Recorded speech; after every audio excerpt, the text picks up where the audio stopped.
Any better than that, of course, we still on to City Lace, and we are still with spoken words. Well, that's some form of spoken words with downsteps, I guess. So we're going to continue with that same stream of thought. I have with me here now Don.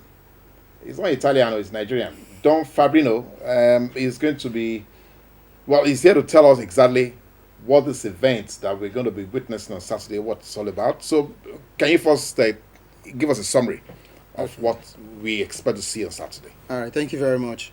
And basically, the World Up event is a quarterly event that we've been having since August last year. Apparently, this is going to be the first anniversary edition, and it's holding at Terra Culture by 2.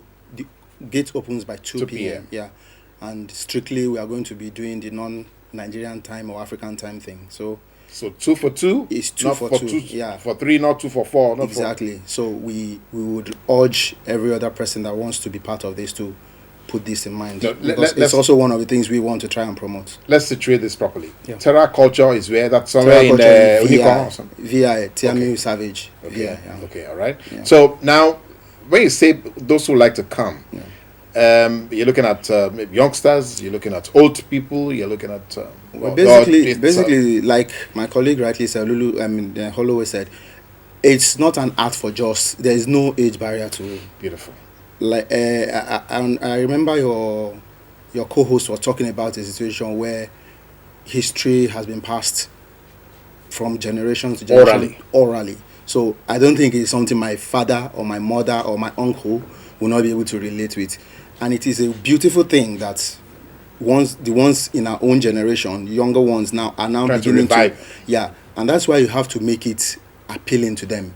You have to bring in the hip hop in it. Come to think of it, this is not too far different from what the Ewi exponent in Yoruba land used to do. Okay. As a matter of fact, we have some spoken word acts that are actually into Ewi strictly. They come, they do their thing. Amazing. In whatever language they want to do. The art, if you love art, you would always appreciate a good art, however it comes. Okay. So some people are actually, there are some that are basically that. So the idea is for us to bring up, do like a synergy between what we have always had and what is already on ground, which is people are so used to hip-hop, swagger and stuff like that. You will see all of that too, because you are talking to an audience. Yes. So you need to captivate You have to them. connect that. Exactly. Yes. So if I'm going to be doing it the same way for the way they do it for my papa them and my madam, you will find a situation where the young ones will like, but old school. Exactly. Like my daughter will say. Yeah, so it's a mixed grill. It's a unique cocktail of lyrics and rhythm. Okay, now, but let's be a little bit didactic. Okay. Is there anything that we can take away from this? I mean, can spoken word or spoken word of poetry, does it have any educational benefits? Oh, wonderful. It does have educational benefits. It's not far from the normal poetry. It's not too far from the normal poetry. Of course, the basic technicalities are also used applied here. Rhymes, rhythm and stuff like that. You need to know that. You must have that as you. Oh yeah, you have to know that those things are necessary. You don't just jump into it. It's not the kind of a thing that you feel like, this person is doing it, I can do it. You need to understand some of the basics too to be able to. And it is highly an intellectual, even when you are doing what seems very unserious. Yes. Yeah, it's highly an intellectual exercise. Okay, which also has some spice of fun, entertainment, and all. Yes. Exactly, that's it. But that means it's not too far different from rap music, really. No, it's not too different from. In fact, to a large extent, you'll be surprised that some of the rap artists we have in this country, all over the world, actually started off as spoken word arts.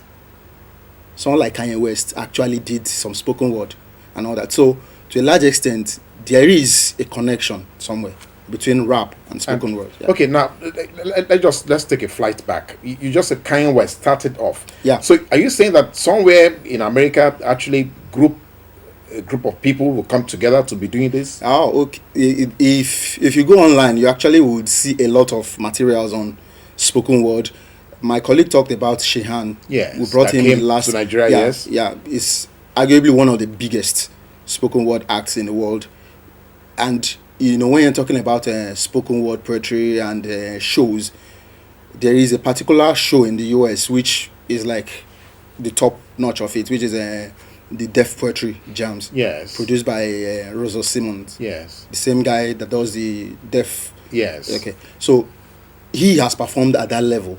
If you go online, you will see a very huge volume of works that people have done in the line of spoken word and poetry. So okay, so are we looking at any aspirational, direction for you guys? Would you also be looking at coming on the world stage to be doing something as close to this? As a matter of fact, that was why we were trying to extend our hand even beyond the shores of this country, because we know that at some point it will get to that level. Music in Nigeria now, you find Nigerians collaborating with abroad and all doing that. Collabs. P-Square just released a video which the family of Michael Jackson are so much interested in. Yeah. We understand the fact that the world is becoming very, very minute. So we also have to tap into the fact that at some point we would have to establish that. Already we are in talks with some of them, actually. Some of these very known spoken word acts, even in the US. Okay. Now, for this event on Saturday now, so what are we looking forward to? Okay. You want to give us a lineup of some of the people? Are you going to be performing? Well, basically, I am going to be anchoring.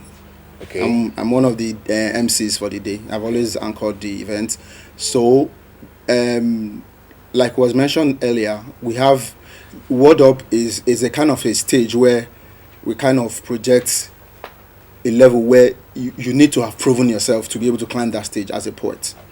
So we don't just bring any person to come and perform. So you pre-qualify people to... Yeah, we do a lot of pre-qualification. In fact, sometimes we will have to screen you severally before we are sure that you can climb that stage. So we have had, like the A-list in Nigerian spoken word industry. We have had Sage perform before. We have had Plum Blind. He's also coming this time around. Festour will be on stage. We also have Obi. We have Atilola. We have Olulu himself may also have to perform at some point. As in a whole lot of them. We even have we have a 13-year-old prodigy. I was just going to come to that because you seem to have mentioned all these other names. Yeah. And I didn't think I caught the name of any youngster. Or... There's a certain 13-year-old prodigy that I bet you would love to hear him.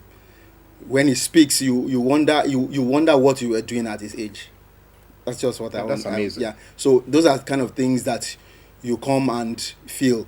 A lot of people don't know that such things are happening in Nigeria, but it actually is happening, and we want to get it to a point where it would sound like every other genre of the arts that everybody would be able to relate with.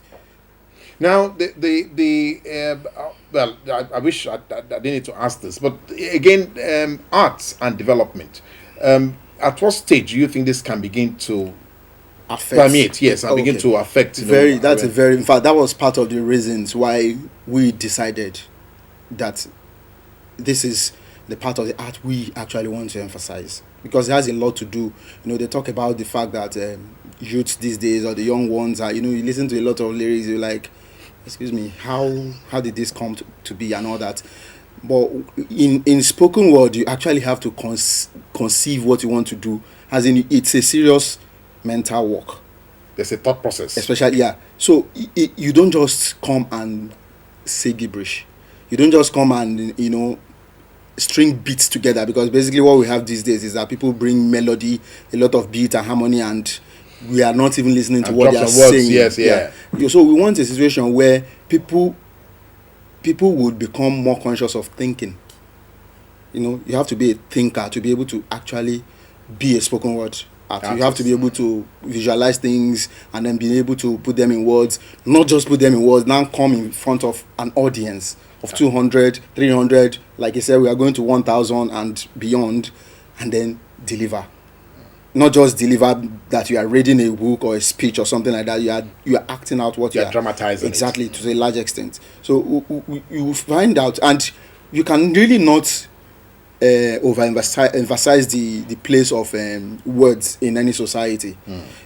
I remember when they were doing the inauguration, Maya Angelou actually sent in. Maya Angelou is like the top when it comes to poetry in the world right now, at least American. She actually sent a poem that was read during the inauguration. Yes. I also remember that she also sent a poem that was read when Michael Jackson died. So this is a person that comes here and does poetry, and you pay her $5 million for just doing one one show. Yeah. So, and the American society so much respect the person of Maya Angelou. Yeah. So those are the kind of things we also have to start thinking about in this country, because we really need a lot of words to, shaping the way we do a lot of things in Nigeria. All right. Okay. So there you have it. You have done Fabrino, trying to let us know exactly what we're going to be getting on Saturday. So don't you miss it. But I'll be sure you come to where is that? Terra Culture, yeah. Yes, Terra Culture. And the show starts at 2, no Nigerian time. Yeah. No African time. Only